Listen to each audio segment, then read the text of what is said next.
问题呢，就是关于佛教和修行，人们最大的误解是什么？您作为一个佛教的导师，最想澄清什么？ I've never been asked this. This is an important question. I think there's always a tendency that religion, just any religion, is something to do with ethic and morality. While this is of course true, Buddhism does have a lot of teachings on morality and ethics. It's really important that we know that in Buddhism is only secondary. Morality and ethics is a secondary.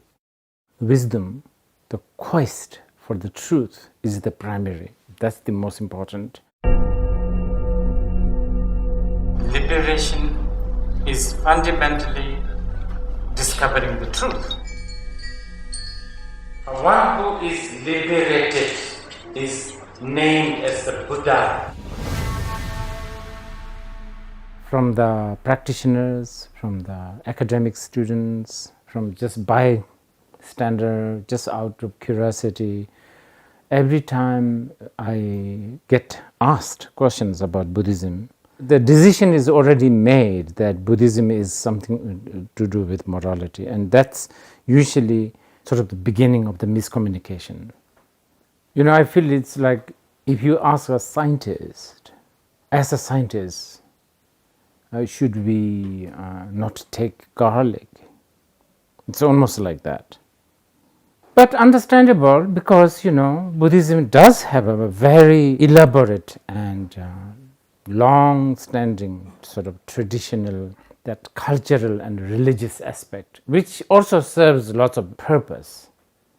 The Buddhist value on love and compassion and non-violence and all of that does have a lot of influence, and good influence, I would say. So I feel that this struggle, you know, whether Buddhism is a religion or not, is it just a science or not, is it a philosophy or not, that, you know, sort of indecision is going to go on for a while, and I think it's a good thing. That's how it should be, I think. I'm almost proud that that's how it is. It would have been so easy if Buddha said, okay, all Buddhists, no chicken. Go to Bodhigaya once in a lifetime. Like that. All Buddhists must wear socks. Buddhism is so easy. So easy. It doesn't have things like how to punish a thief, or how to perform a marriage ceremony even, or how should a Buddhist pay tax to whatever, the Buddhist world. Buddhism does not really have an interest in social structure. 所以，如果你看见在很多的寺庙那里有很多的功德箱，有意无意的暗示人们要去用捐钱的方式去交税，仁波切怎么看待这个情况？ Well, this is always going to be challenging. I have talked to many Buddhist leaders, like for instance in the monasteries where there are a lot of monks. You know, some of the older abbots, they may get a little bit paranoid about girls, whatever. But many times it's the money that is much more embedded obstacle. You do need the money. I mean, otherwise, especially now, you can't even move 1 inch without the money. You can always say that this money, you can do a lot of good things.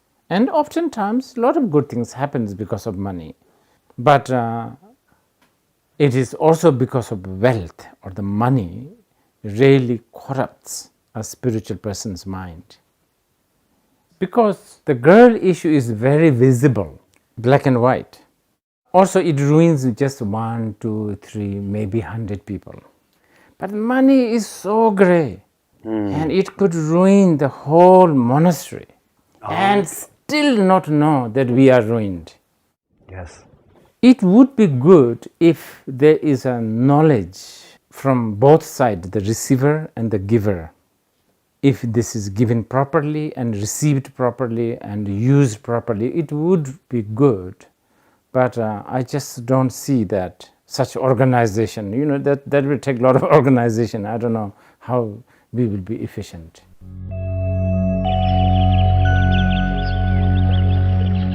在中国呢，儒释道啊，还有基督教、天主教、伊斯兰教都有不同的信众，还有信奉钱也可以带来一切。你是否觉得一个人需要有一个清晰的价值观？如果这些价值观同时在打架的话，他该怎么办？ Confucianism, Buddhism and Taoism has been there in the Chinese bone and gene for centuries. I don't see there's a conflict, and even if there is, Chinese have learned to sort of maneuver, within these three. Fundamentally, we want to be happy. In order to be happy, we realize that we live in a world of dependent arising.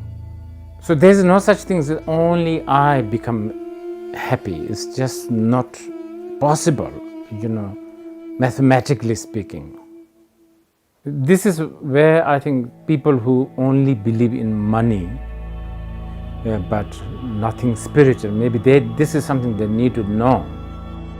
So values such as love and compassion, forgiveness, not cheating, basically not doing something harmful to others that if someone else does it to you, you will not like.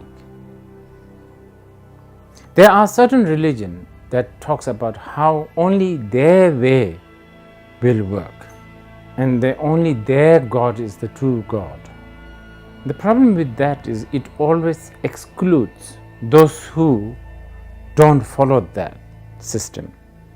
So these are the things that coming generation, not just Chinese, Indians, everybody, we need to be aware of that.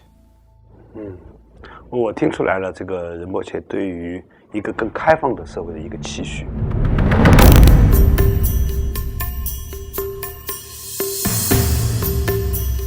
关于教育呢，现在很多小朋友的家庭呢，给了他很多的资源，让他成为一个所谓的社会的精英，受到了很好的教育和培训。但是当他们长大的时候呢，他们发现他们却不快乐，这是什么原因呢？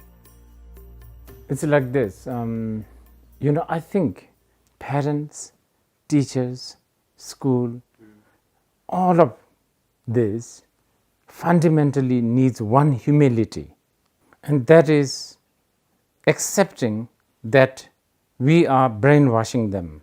We may think we are doing good for them, we are educating them, we are making them pass this exam, all of that, but fundamentally you are trying to brainwash them so that they will think and act your way. I'm not suggesting that we should stop educating them and like sending them to school, and I'm not suggesting that. I just think that we need to have that humility fundamentally. And then, wow, even to cook a tomato soup, we follow the recipe and the instructions, still tastes different. Yes. Each children are different tomato. This is something that we need to remember. Yes.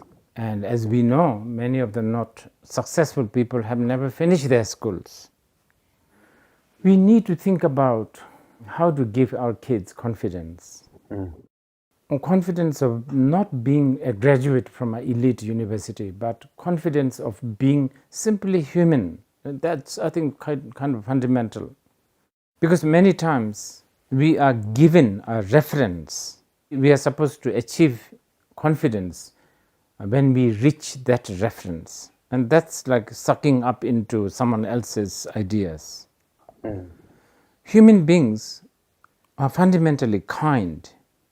Kindness and love really are basis of confidence also.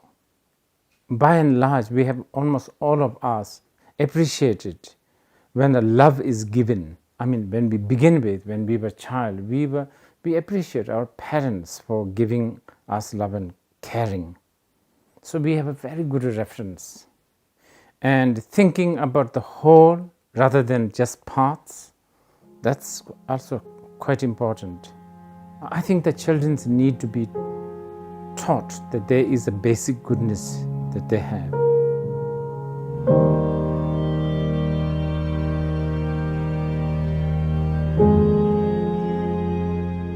I think it's always like this, isn't it? I mean, for instance, you meet some people, okay, let's say in the elevator, kids, who is wearing all this branded, like expensive clothes. And they're even beautiful or handsome. But maybe they're not humble, so therefore they're not polite. Probably because they're not the kindness and compassion is not much informed. So when you meet them in the elevator, you get annoyed by just their presence. They don't actually look good. The clothes looks good, of course, because they're all branded. But I use the elevator because it's such a small time, only like 3 minutes you are spending time in the entire life. And then sometimes you meet these kids who are shabbily dressed and they're probably not even beautiful looking or good looking. But then, they're kind, they're polite. And somehow you get attracted to them because they're so polite and you feel, wow, what a nice kid. Or the branded goods you can always buy in the basement of some shopping malls. But the kindness and that, we have to somehow give them that information. 我相信仁波切今天讲的的确是人类恒久的价值，就是不管技术怎么变化，社会怎么变化，一个谦卑的心和一个有礼貌的状态，永远都是这个人有价值的原因。